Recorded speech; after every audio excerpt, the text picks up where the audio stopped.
En el Perú, las herencias no solo implican la transmisión de un patrimonio, sino también el inicio de conflictos familiares que pueden extenderse durante años. Cuando varios herederos reciben un mismo inmueble, la falta de acuerdos sobre su venta, alquiler o uso suele generar disputas que terminan en procesos judiciales, pérdidas económicas e incluso el deterioro de las relaciones familiares. La ausencia de una cultura testamentaria y de una planificación patrimonial adecuada hace que estos problemas sean mucho más frecuentes de lo que parece. Por eso, en la audiocolumna semanal de La Contra, Gabriel Menacho, socio en Amenar Consultores y especialista en derecho inmobiliario, explica qué ocurre cuando varios herederos son copropietarios de un inmueble, cuáles son las alternativas legales para resolver los conflictos, qué derechos tiene quien vive en la propiedad y por qué un testamento o una adecuada planificación en vida pueden evitar largas disputas familiares.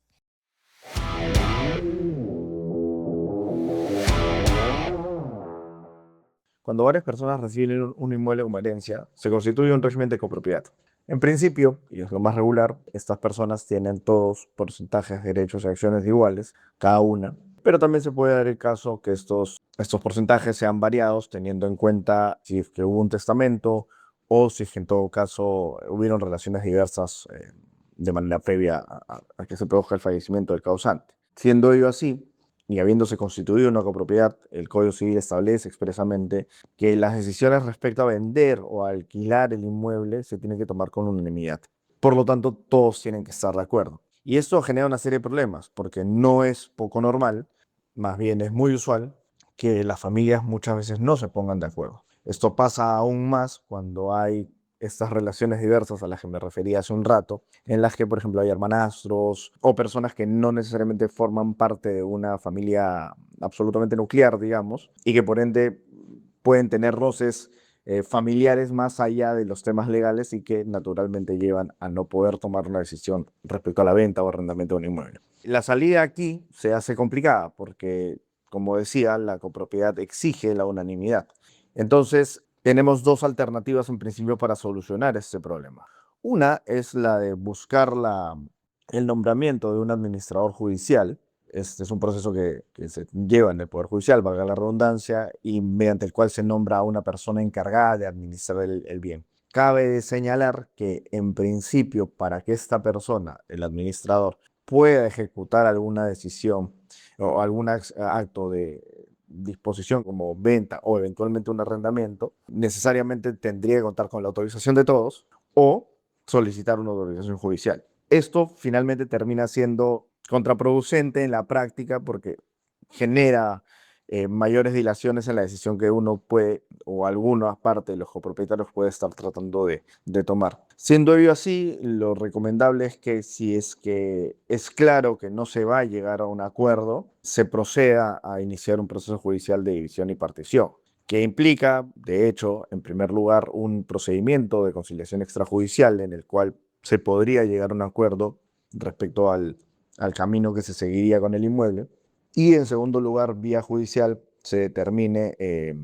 ya sea la división y entrega del porcentaje de la parte que le corresponde a cada uno o eventualmente del remate del inmueble y la entrega en dinero a cada uno de lo que le corresponde de acuerdo a su porcentaje. El proceso de división y partición muchas veces sirve como medida, digamos, de presión, entre comillas, para la persona que es la que suele ser el obstáculo en llegar a un acuerdo, porque finalmente llegar a un remate no es lo más conveniente para ninguna de las partes, porque el remate implica la reducción del valor del inmueble y eventualmente una pérdida de dinero en el sentido de lo que podrían haber generado con una eventual venta o un eventual arrendamiento, ¿no? Entonces, lo ideal es llegar a un proceso de división y partición, eventualmente tratar de llegar a un acuerdo en la vía extrajudicial con la conciliación, pero si no, iniciar el proceso judicial y en el interín tratar de llegar a un acuerdo. De lo contrario, si es que la oposición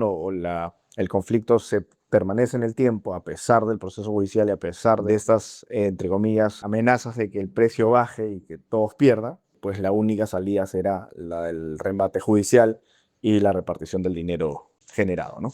Que uno de los herederos viva en la propiedad heredada es bastante común, Suele pasar sobre todo con hijos a los que se les asignó una casa antes de que la persona fallezca o que en todo caso cuidaron de los padres en la última etapa de su vida. Eso suele llevar a pensar a estas personas a las que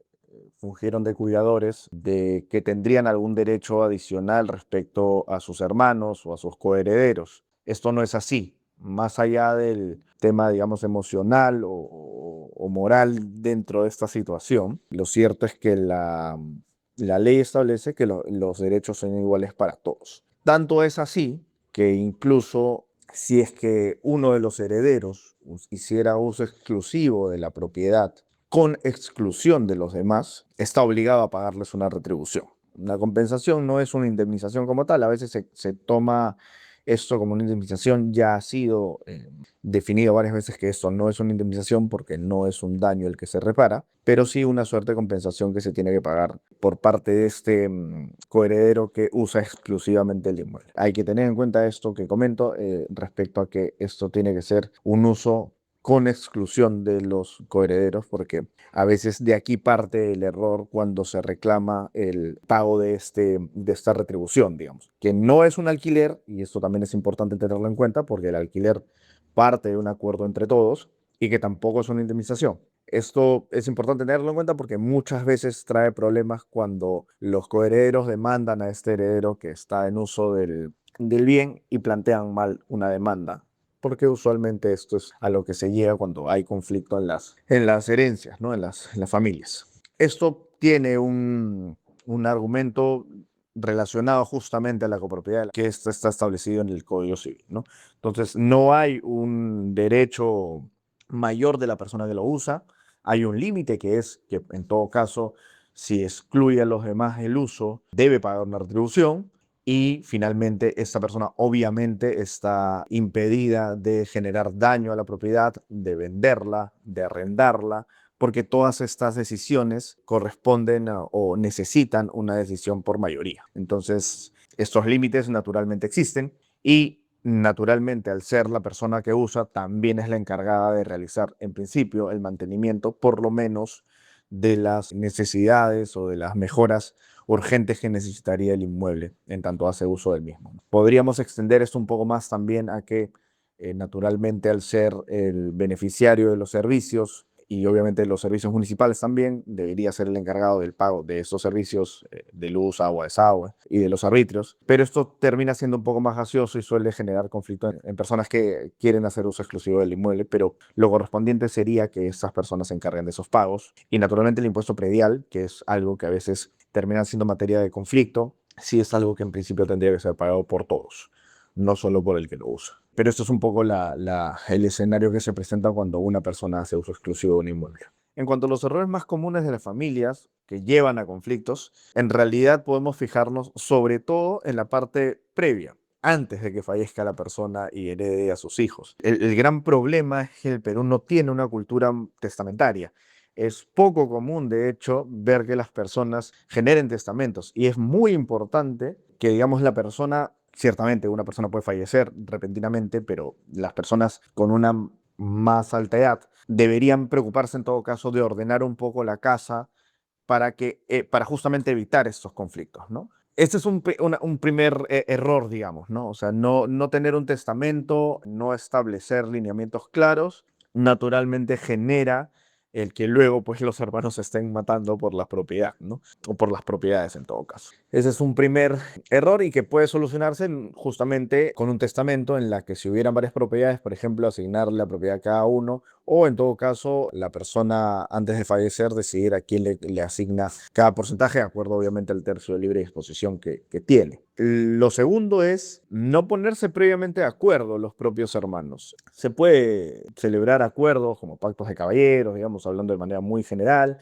o eventualmente conversar de esto de manera previa, inclusive al fallecimiento de la persona, y, digamos, también que una vez sucedido esto, haya una conversación en el que se busque finalmente el beneficio común. Quizás lo más complicado es esto, es entender que la copropiedad los une, entre comillas, de por vida y que por más conflictos personales que puedan tener entre ellos, requieren del uno del otro. Y en esa medida, las decisiones que necesiten tomar sobre el inmueble van a tener que ser tomadas, como ya he dicho varias veces, muchas veces en unanimidad. Y así las cosas tienen que ceder y no pensar únicamente en el beneficio propio, ¿no? Pero lo importante en todo caso es, en ese sentido, llegar a acuerdos de manera previa respecto al uso, a lo que se va a hacer con el inmueble, llegado el momento del fallecimiento de la persona, o inclusive posteriormente, seguir una serie pues de rondas de conversación para llegar a un acuerdo, ¿no? Lo importante es eso, es tratar de, muy difícil, pero tratar de dejar de lado situaciones personales para entender que legalmente la situación es paritaria para todos y que por ende el uno necesita del otro. Es probablemente la forma más, aunque parece muy cliché, más fácil de evitar conflictos, que es tomar acuerdos de manera previa. O en todo caso, la persona antes de fallecer genera un testamento o en vida repartir la herencia. Esa también es una solución que a veces es mucho más difícil, naturalmente, pero muchas veces es más fácil realizar ese anticipo de legítima cuando hay muchas propiedades o muchos bienes como parte del patrimonio y repartir esa herencia en vida, de manera que una vez fallecida la persona no haya la posibilidad, digamos, de que se peleen entre ellos porque no habrá bienes por los que pelearse como tales, ya los habrán recibido en vida.